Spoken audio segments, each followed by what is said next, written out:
You're listening to Three Kitchens podcast, hosted by Aaron Walker and Heather Dyer.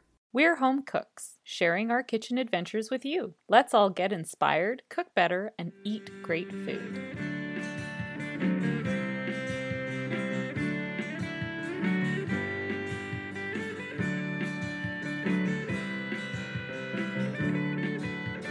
Hello and welcome to today's episode of Three Kitchens podcast. My name is Aaron Walker and I am joined by Heather Dyer. And today we have a special guest, Che Burnett. He is a counselor with the Calgary Counseling Center. And we're going to talk about how food can impact our mental health. So welcome, Che. Why, thank you. Yeah, it's wonderful to be here. Yeah, we're really excited that you guys reached out to us. This is a topic that has kind of been floating around between Heather and I for a while. So yeah, we're really excited to talk about this today. I think there's lots of information out there, and I don't know how much of it is misinformation or myths, or you hear things and you wonder, is that true? Does that really help me think better, function better, make me happier if I eat this? So I think there's lots of stuff here we could talk about. Yeah, and I wouldn't say that I'm an expert. I kind of give that to each person in their own body. And so I think that's the interesting thing about the information that's out there. What I find is people they can get religious about one way. This is the way sort of thing, these things are going on. But I think it's good to keep having conversation and see what works and what doesn't. I think that's something that we've definitely learned talking to other people in health and food avenues, is that you really have to find out what works for you. And people that promote only one way of doing things can be misleading, right? And then you get frustrated thinking, why isn't this working for me? This person said this is going to work, right? Yeah. There's a short story. When I was in high school, I was friends with a group of people, and they went to India, and they were all of Cree and Dene background, and they went to a village that was vegetarian for 250 years. And so in that village, vegetarian diet was how they were healthy and so forth. And these folks were, First Nations background, and their health just went, they got dysentery and everything going on while they were there on this exchange. And so they brought in meat for the first time in this 250 years so that these people could have a healthy diet. Oh, wow. It just strikes me about how everybody's lineage kind of requires different foods and different requirements. And do you think is that like a physical thing within them, or was it more like what your body has just been accustomed to in your life so far? Yeah. Well, I think a lot of it is about what digestive enzymes and microbiome is in your stomach. And that takes a while. That's there. I would think that there would be a genetic component to that also. Yeah, that's so interesting. Yeah, there seems to be a lot of talk about what lives in you and how you feed that population of microbes and how that can affect everything in your body. And I assume mental health must also fall into that. Usually, like what they're calling the gut now is a second brain. Oh, because it does create so many neurotransmitters going on it. Interesting. It's just I have such a hard time understanding what does any of that actually mean. And I think for many of us, probably, Erin's a scientist, that's her background. So I think she gets it. I'm like, what do you mean there's things living inside? Like, what are they? What's living in me? And it can be confusing for a lot of people. But I think at the end of the day, we're saying that what you eat really actually does impact your entire health and well-being, right? Yeah, like a short example would be we take probiotics in yogurt or fermented food. And that's what's helping the microbiome in the stomach grow. You think about antidepressants, a lot of them are serotonin uptake inhibitors. So they're trying to keep the serotonin going around. But literally 90% of your serotonin comes from your stomach, from that microbiome growth. So your body is producing all this stuff through its own holistic ways.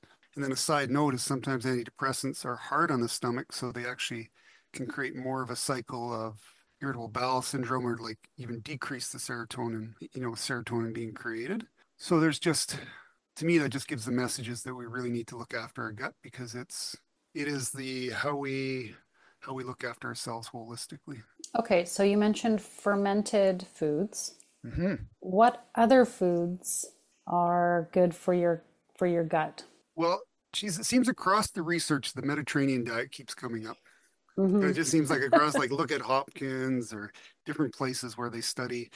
And I think what that, I was talking to somebody yesterday about this, what that really is representing is that we need whole grains, we need whole, like healthy greens, we need really good fats, the omega-3s and the omega-6s. And it's not high in sugar. Probably that's probably like a strong one also. So whole foods in general, I would say, what is helping our gut be healthy and have what it needs to help the rest of our body be healthy, our minds and emotions be healthy. Hmm. I was reading another piece about a doctor, I forget his last name, but he was mentioning his belief that young people right now that are away from fish eating cultures, more in central parts of the world, like away from coastlines, are having trouble working with their emotions, being able to control their emotions, that because they're not getting a healthy amount of omega-3s and omega-6s, which traditionally came from kind of fish, Mm. but also can come from Hmm. grains and seeds. My kids have ADHD, and I've been reading about how giving them omega-3 supplements is important to help with their mental stability and everything. So that's interesting that you mentioned that. When this doctor was out of England, he remembers when you went to school, you got a spoonful of cod liver oil. That was part of Oh, yum. it. Yeah. That's a Oh, core that's, memory. yeah,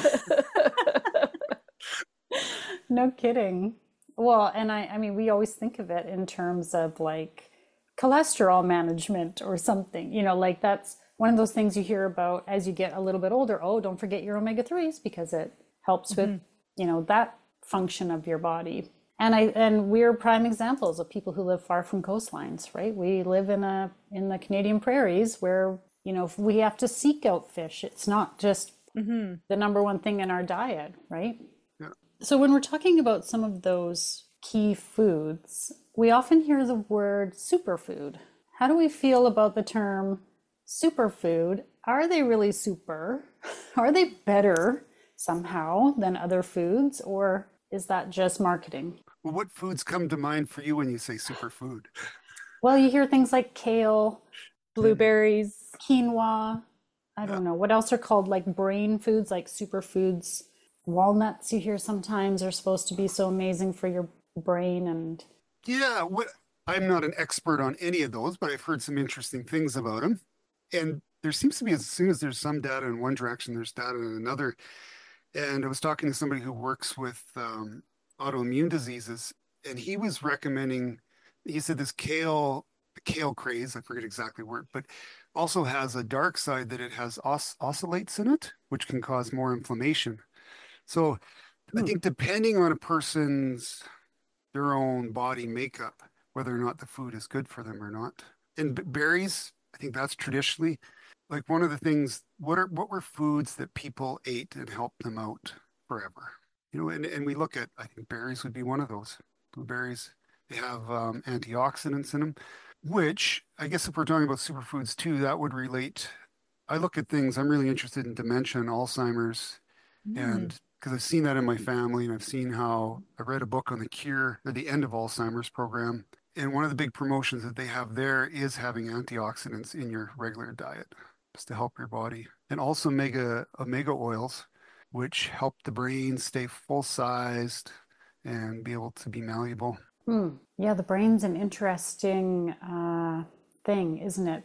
I heard a neuroscientist at Calgary say, like, we think we know what's going on in the brain, but we really don't know. There's there's all these guesses that Eh. this is everything that's happening. Yeah, every time you hear like a health specialist say we really don't know, it's like, oh no. The more you try to learn about something, you realize how much more there is to learn and how little you've got. Mhm. What about diets and maybe eating patterns like intermittent fasting or Mhm. something like that? How does that impact our mental health when we think of our food in one way or we approach our eating in a specific way? And I'd heard about intermittent fasting for years. Like we hear about all these things, and they can, I think, as just normal people in life, they can be in our peripheral vision.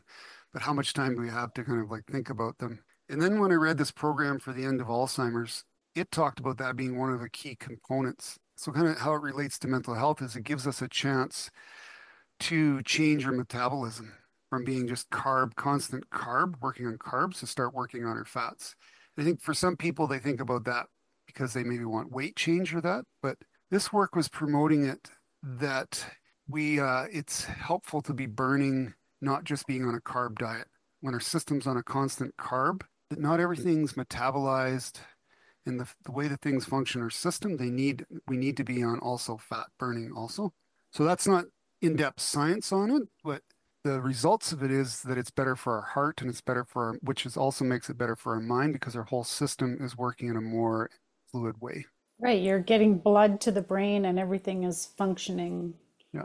It sounds like when you say that, that having the low-hanging fruit of like calorie intake and calorie burning isn't always the best thing for your body. You want it to work more to get that complex food extraction, right? Like I would assume that there's different things that break down over time in your digestive system, right? And Yeah. so you would need that more complex digestive process rather than just always topping it up with what's quick and easy. Yeah. That's really interesting. And there's another component in that that's recommended is like, so intermittent fasting is like that 12, 14, 16 hours of space between your last meal and recommended to have at least 3 hours before going to sleep, which I think if we think about mental health, sleep is one of these key components. Like if you're not Mm. having sleep, Mhm. it's really hard to feel okay. It's really hard to feel energized, to be able to function well, feel like you're confident. And that waiting that 3 hours before actually helps a person go into a better sleep period. And then the waking up part was really interesting to me is that giving at least an hour for just drinking water. And that in itself is helping your whole body clean out all its toxins and helping your system just be regenerative in the morning. You mean I shouldn't have my 2 cups of coffee first before I get into water, or? Perhaps, Heather, that's something you may want to be curious to research. You're messing with my morning routine here, Shay. Well, there's an interesting part of this too, is because it helps our energy. Like, I think, as a mother, as parents, working, everything that we're doing, coffee, caffeine is like our friend because it helps us get through it all. The hidden side to it is that I recognize in my own life I've gone into a place of near burnout because I'm like, oh, I've been going too long and I've been letting caffeine take me while my body has been like, wait a minute, that's a little too much. And what I've noticed with the drinking of water in the morning is it gives a chance just to help the body feel better to start with. And so that connection. And also, I think anytime we start feeling like we have more control about what we're doing with our eating, our own kind of self-assurance and confidence builds. We're not so much kind of just reacting and trying to get through a day. We're like, okay, I'm in charge of myself and I'm taking control and I'm figuring out how I want to operate in this day. Now, whether water's part of that or not, that's a personal choice, but Water's a part of it, just may not be the first part of the day. I hadn't heard those two components to the intermittent fasting before. Well, I mean, you have heard not to eat late at night before you go to bed, right? Absolutely, but it's interesting that how that impacts your sleep. And we've got teenage kids in the house, and they seem to be always hungry. Trying to get them filled up 3 hours before bedtime. well, interesting. Like teenagers, I think all things are thrown out the door. Their bodies are doing everything anyway. But they Yeah. say not to do it for intermittent fasting for pregnant women, people 18 and under, and people Okay. with eating disorders, because it can kind of play into that sort of thing. Okay. Hmm. I mean, that makes sense, right? Because you're putting this structure. Hmm. Intermittent fasting is very structured. And then maybe that structure is the wrong structure for your life, for what you're Hmm. trying to do, right? And I think teenagers seem to be able to sleep no matter what. They Well, may sleep later, but they'll sleep they'll sleep. longer. It's us middle-aged women who can't sleep. I'm just gonna put my hand up right now. We can't sleep. So I don't know, maybe men too. I shouldn't speak for them. I'm not sure. But There's a piece too there with, I think, eating, another component of eating before going to sleep. It's a comforting thing. So Mm. people are just trying to, like, maybe even get satiated so that they can feel enough lethargic or so forth to go to sleep. So there's another piece that we think about when I think about mental health. It's about being friends with ourselves and being comfortable with all of who we are, all of our aspects, and putting down any kind of thing for comforting when it's not necessary is a chance to say, okay, I can just be okay with myself. I can try some meditation. I can try different things. So it can have that layered effect too, giving oneself a chance to meet themselves more openly. Erin and I were talking a while ago about this idea of comfort food Mm-hmm. and how some foods we feel, you hear people talk about that all the time, just a matter of course. What's your comfort food? And this time of year, as things get a bit cooler here, Oh, you're gravitating towards that. you want to hibernate a little bit. You want to eat the things that make you feel cozy and full, but it's not always maybe the healthiest thing. Comfort food might be half a chocolate cake. Well, and we're such a time of abundance right now for comfort foods. Mm. If we looked in traditional times, like having a dessert might be something on a Saturday or something, and there's no shortage. The middle aisles of the grocery stores, they say there's no shortage to all the things that taste good. Mm-hmm. Yeah, and often it's the things we shouldn't eat so much, like sugar, Yeah. right? Highly processed, hyper palatable Yeah. foods is what we recently somebody mentioned, and I thought that was a really good way to describe these instant satisfiers. Can you say that again? Highly processed, hyper palatable food. Cookies and Yeah. store-bought stuff. Yeah. hmm Which is, I think, at the heart of your show. It's about people like building their relationship with food and cooking with it and learning what all the things that come together to make it.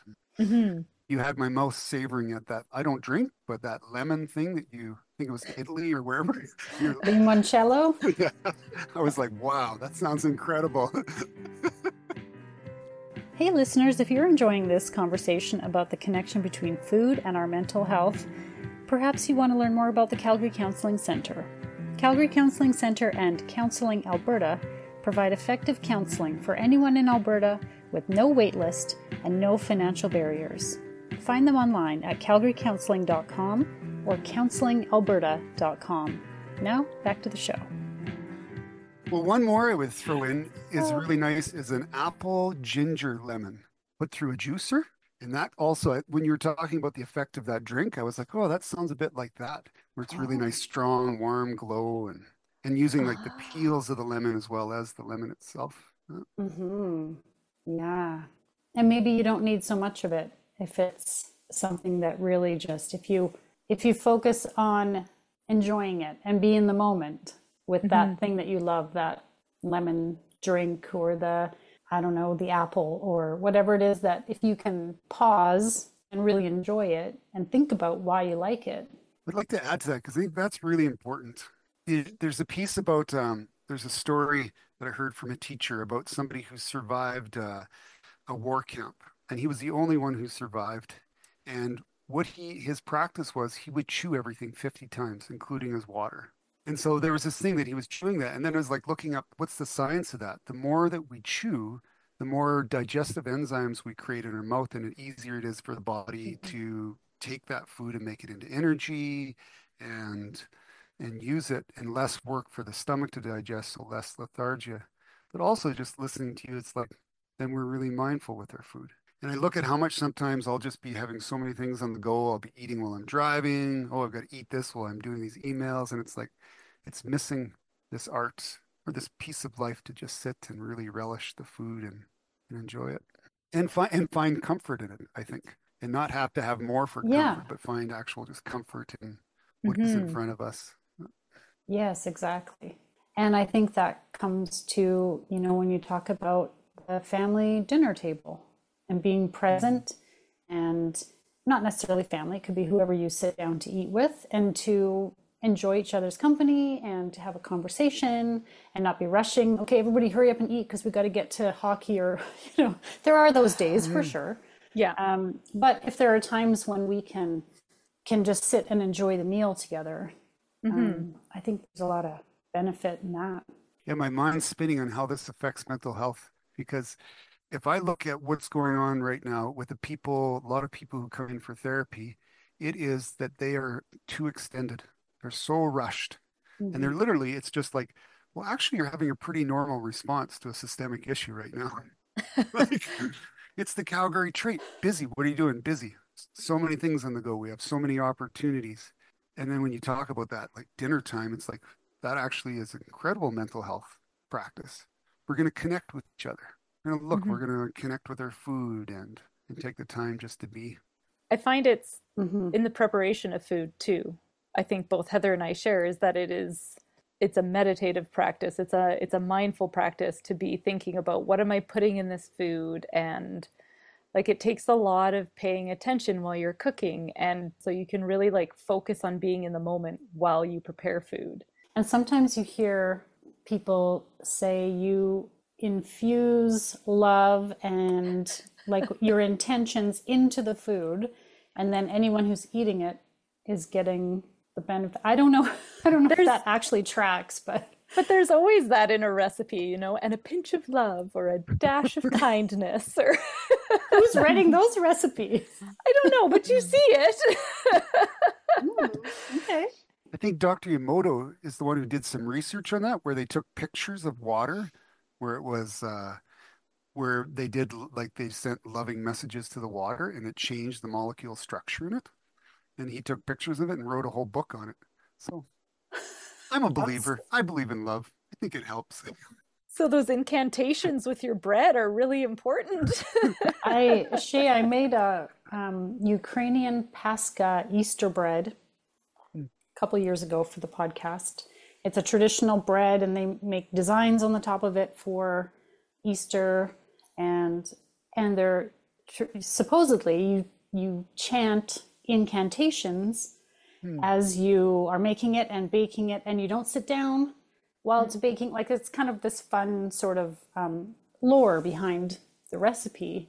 Hmm. But a big part of it is those incantations. You're putting your wishes for the next year and for the harvest and for Hmm. prosperity and health, and you're putting that into it as a sort of a method of baking, which Hmm. I is fun. Yeah. Well, those deep traditions have like many purposes. I imagine for you, even in doing it, I'd be like curious about what that effect on you was.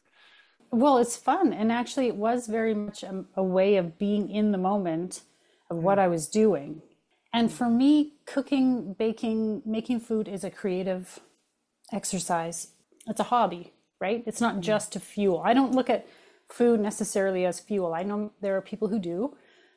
They don't care even really what it is. They eat to keep moving. But Hmm. I think it's something to be enjoyed, and I think it's relaxing to be in the kitchen and making, not every day. Some days I'm like, oh, this is the last thing I feel like doing. But when I'm in it because I want to be doing the thing, it's very creative and it's very energizing. So I thought something like that, where now there's incantations and there's folklore kind of embedded in it. I thought the whole thing was just made it that much more enjoyable. I think about what's happening with kids right now. We have a higher per capita rate of anxiety and suicide and just general depression and stuff happening in younger people. And what older people, like my aunt, say is like, you can't believe how many young people are in addictions. They didn't even hear about that when they were young.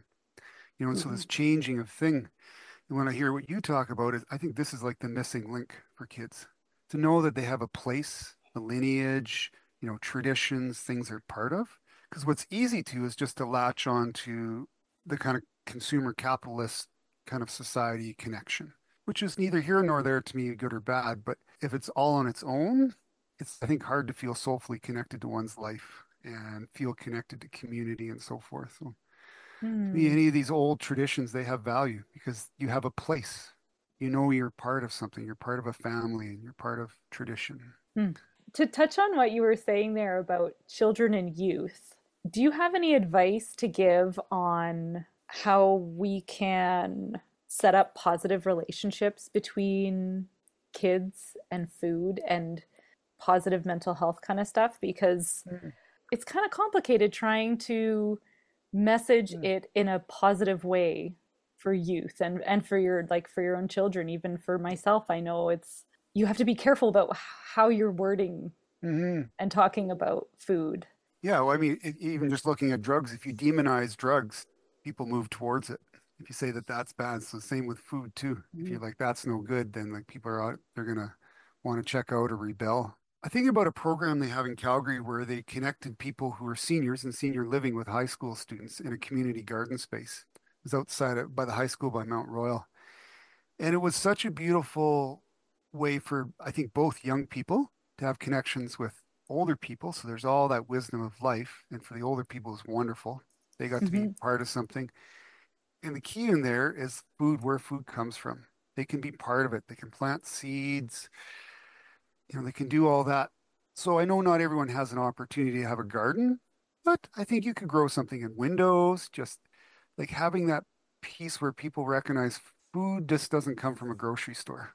It's actually, it comes from the earth, or we can create earth in our homes somewhere to help that happen. What we don't want to do is limit in such a way that it's becomes sneaky or it's forbidden or so forth. There's an interesting thing when kids eat really healthy food and then they eat something like they go to a birthday party and it's just filled with junk food and cake, they generally will get sick because it's Hmm. it's too much. Their system's not used to it. But if somebody's used to eating junk food all the time, they can actually handle it.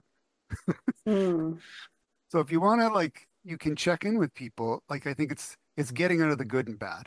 That's Hmm. there's Hmm. not much use about that. So part of like to get your point is like I think there's just educating. Hmm. Dr. Broken like did all this resilience with youth work was like you just keep talking. Keep talking about what's important and what's healthy and expect every argument under the book, and that's okay. But if you're holding to what you believe in and value, that has a certain resonation to it that they may not do now, but maybe later in life they will remember, oh, this is why. Right, right. Hmm. This is what I actually want to do. Or now I'm starting to see like if I keep doing eating that way, it's not working. Hmm. And part of the education is I remember looking at the in the States, I forget what it's called, but when they put money towards politicians to get what they want, and the sugar Lobbying. companies did all, yeah, lobbying. They did all this lobbying, huge amounts of money to raise the sugar allowance in foods. So they've been doing that so that more and more sugar can go into food. It's Hmm. crazy how sweet things are now. It's like some stuff is it's so sweet, it's gross, I think. Yeah, it's in everything, really. Do what you can, right? Yeah. Because it can be very stressful when you Hmm. hear all these things you should be doing and I think the science would back you there too, because being stressed about things is hard on your system. yes, there All you that go. all that cortisol release. So if you're like really enjoying what you have and doing the best you can, like that is a strong promoter for your mental health and longevity. What sort of general advice would you give to someone who is looking to improve their mental health through their diet? Maybe it's not their only avenue, but they're looking at their diet as they're trying to maybe feel less hectic or be happier or just in general have mental well-being. One thing I think in starting any habit with people is that we're in a fairly, we're considered to be more individualistic society, generally Western society, which has its benefits, I think, around boundaries and many different qualities. But what it can miss in is that together we can. And I think trying to expect to change things on one's own, if you have a mighty will, then you are blessed. Mhm. But it's when things are, I find it's when things are of interest to the people around us and we're sharing that interest that it builds the strength of it, where two or more are gathered. And so I think sharing the journey with somebody else, saying, hey, this is important. I want to try this out. We can be checking people, finding people that it's not about if you don't do it, there's shame, but more about like, oh, it's all interesting information to build from. And I think like in a therapy session, I think whatever comes up is good because it's where somebody's at.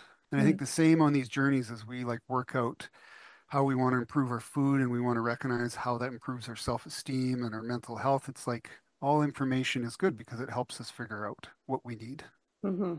And it's also recognizing that, yeah, that what we started with is like different diets for different people. Some people are really sensitive. It's learning what your own sensitivity is about. And I think that then gets to be a curious journey. It's like Hmm. rather than I have to do this to be okay, it's like, huh. what is this adventure about? What can I learn? Can I learn what's different for my friend? What's different for me? Hmm. And then what I've learned in kind of what I work with people in addictions is if we are stuck on the war with what I can't have, like I can't drink, I can't smoke, whatever, we stay in that zone.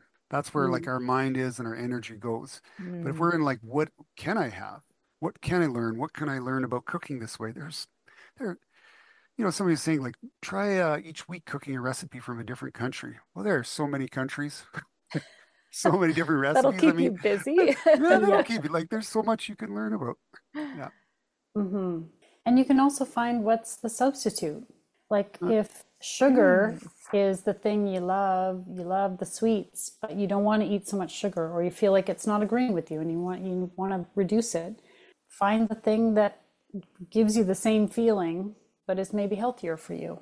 I was just telling my son yesterday, I was like, did you know, I've heard if you're craving sweets, eat a pickle. hmm. Because there's something about the sour that Ah. that gives you the same feeling as the sweet. Now, I haven't tested it because I usually, if I'm craving sweets, I just eat something sweet, but I'm not I'm not practicing my own.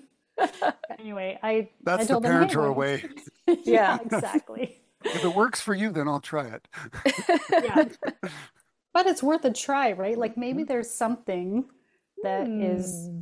going to trigger that same response and make you feel that way that sugar makes you feel, or whatever it is, the thing that you're trying to reduce.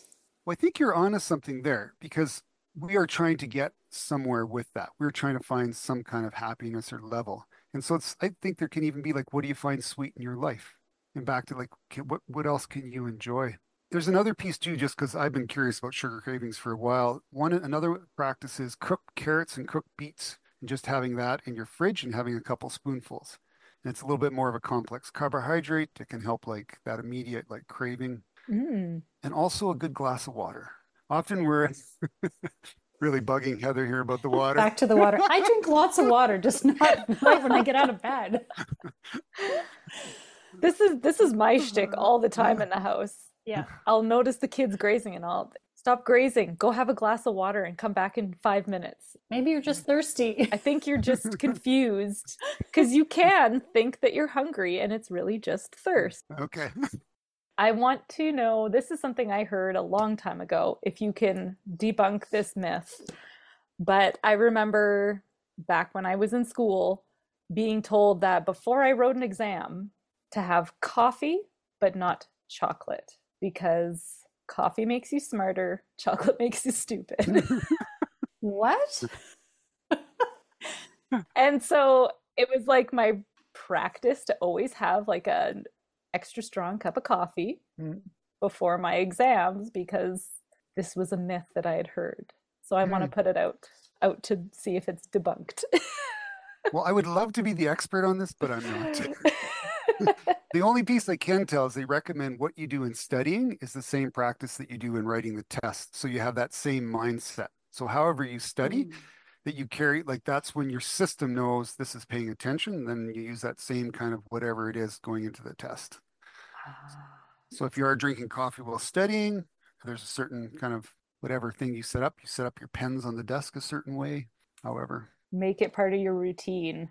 It was a myth that I lived by That well, for sounds more many like a years, superstition. or a Like, superstition. well, it may be more dynamic because maybe if it's like raw cocoa and coffee could be oh, equivalent. But chocolate actually hits a lot of the same sensors as cocaine in the mouth. So it's one of the reasons why people like when they get eating chocolate, why it just more and more feels so good. Oh. well, that's definitely healthier than cocaine. We're, Choose the chocolate, everybody. yeah, geez. Yikes. I wanted to add one piece about dopamine. Okay. Um, because this is, I think, pretty interesting factor that we get pleasure from eating and we get a certain amount of dopamine released from that.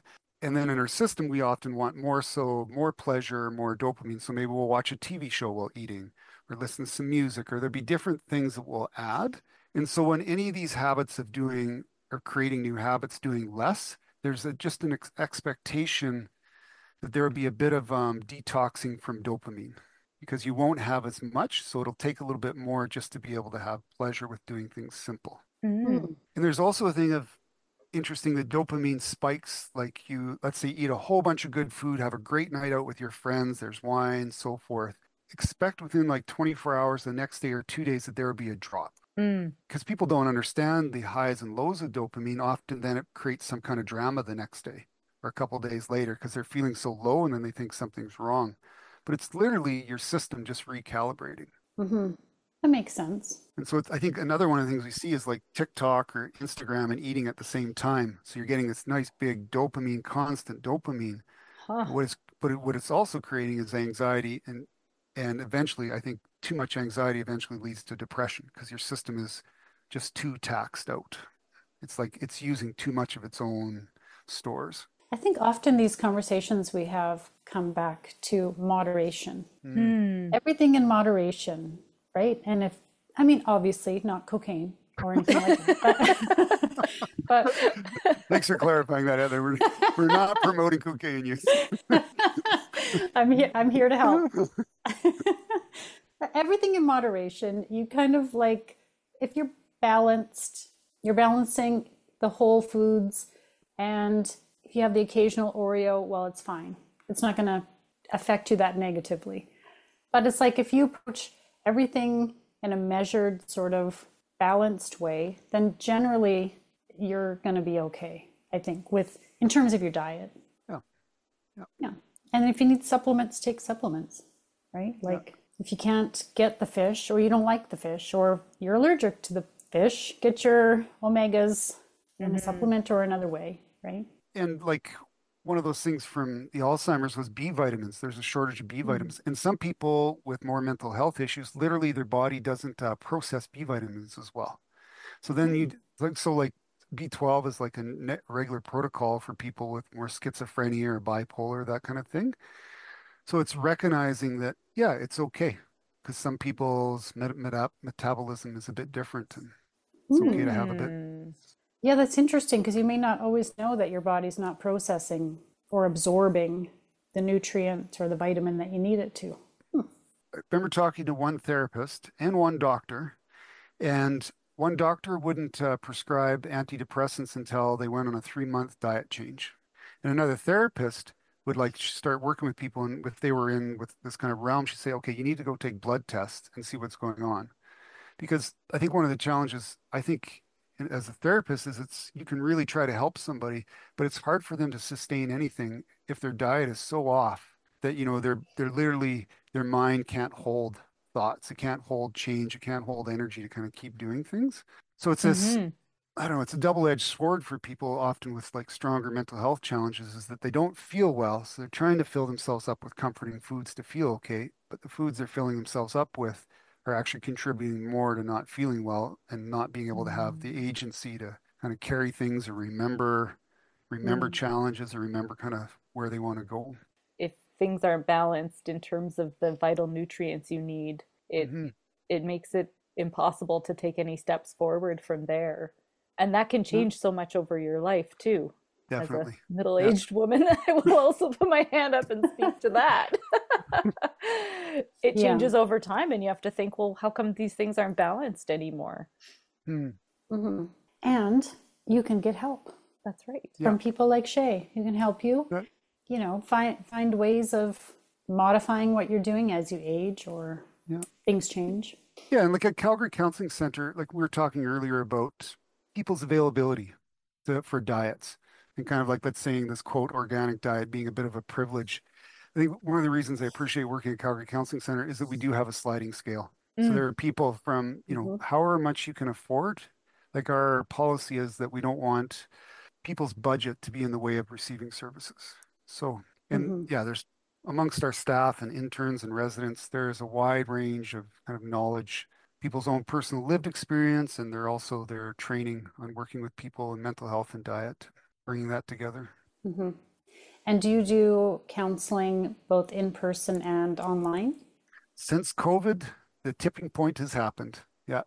Yeah. And interesting enough, the research, so Calgary Counseling Center is big into research, and some of the research that came out was there actually isn't a change in effect of people's health. They're on the change that counseling has done. in person and online's been the same. So it really comes down to people's personal choice. Hmm. I think probably at this point it's about 85% online. Hmm. Although I'd have to say working with kids, much more preference in person. And it might be because we have a playroom, so it's fun. Ah, yes. A therapy playroom there. They also get distracted easily, Yeah, right? I think it's So, hard. Yeah, yeah. hard to engage, have sustained engagement. Hmm. Well, I think it's great. I mean, if you don't have to get out of your pajamas Mm. and maybe leaving your house is a challenge, then you can Uh, still connect and talk with somebody online. So I think it's fantastic. yeah, and Yeah. getting downtown after work can be a challenge, finding parking, the whole thing. Yeah, for some Finding people. childcare while you're in therapy can be, Yeah. yeah, having Yeah. having access online is fantastic. If we're going to find a positive from the pandemic, that would be one. It Yeah, oh helps, it yeah, helps systems shift to kind of Hmm. be more flexible. for sure. And it has allowed us to sit here today Hmm. without leaving our homes and have this conversation that we can Mm. hopefully educate and help other people. So, Hmm. Yeah. so we encourage all our listeners to go check out Calgary Counseling Center. We will put all the links in the episode show notes. And Shay, thank you so much for joining us. This has been interesting, educational, fun. Yeah, just a real joy. So thank you for coming Yeah. along. Well, thanks for having me here. Yeah, this conversation's been interesting, and I appreciate what you're doing for food, bringing on these, keeping food alive, the love of food, the sharing of food, the cooking of food. So thanks for Mhm. having me. Absolutely. And now for the fine print. For links to recipes and many other random things we talked about in this episode, check out the show notes or our website, www.threekitchenspodcast.com. Join us over on Instagram, Facebook, Threads, YouTube, and TikTok to see what we're cooking up next. And if you love the show, tell a friend. Word of mouth is the #1 way people learn about new podcasts. Thank you so much for listening. Pretty sure chocolate's not going to make you stupid. Okay, just